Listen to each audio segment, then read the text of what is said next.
ఆంధ్రప్రదేశ్లోని నెల్లూరు జిల్లా వ్యవసాయ పరిశోధనా స్థానంలో రబీ సీజన్కు సంబంధించి వరి విత్తనాలను సిద్ధంగా ఉంచినట్లు అధికారులు తెలియజేశారు. జిల్లాలో రబీ సీజన్ అక్టోబర్ నుంచి మొదలవుతున్నప్పటికీ దీర్ఘకాలిక వరి రకాలను సాగు చేసే రైతులు ఆగస్టు చివరి వారం నుంచి నారు పోసుకుంటూ ఉంటారు. పరిశోధనా స్థానంలో రైతులకు అందుబాటులో ఉన్న బ్రీడర్, ఫౌండేషన్ విత్తనాల వివరాలను తెలియజేస్తూ ఈ అవకాశాన్ని రైతులు సద్వినియోగం చేసుకోవాలంటూ అధికారులు సూచిస్తున్నారు. ప్రస్తుతము మా వ్యవసాయ పరిశోధనా స్థానంలో రైతులకు కావాల్సిన వరి విత్తనాలు అనేవి అందుబాటులో ఉన్నాయి. ముఖ్యంగా బ్రీడర్ సీడ్ చూసుకున్నట్లయితే ఇది మూల విత్తనం అన్నమాట. ఇందులో ఎలాంటి కేడీలు ఉండవు. దాదాపు 99% స్వచ్ఛత కలిగిన విత్తనం ఉంటుంది.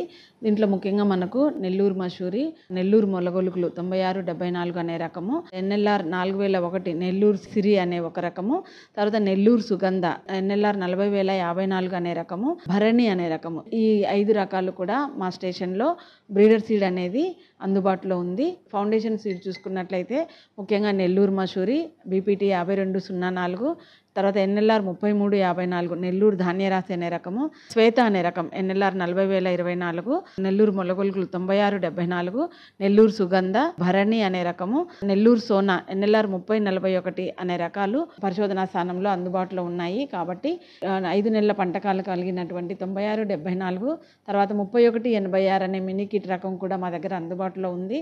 తర్వాత ఈ లాంగ్ డ్యూరేషన్ అంటే 5 నెలల పంటకాలం కలిగిన రకాలు ఏవైనా కూడా ఆగస్టు నుంచి కూడా నారు పోసుకునేదానికి వీలవుతుంది. కాబట్టి ఈ లాంగ్ డ్యూరేషన్ రకాలు ఎవరికైనా కావాల్సి ఉంటే వెంటనే తీసుకోవాల్సిందిగా కోరుచున్నాము.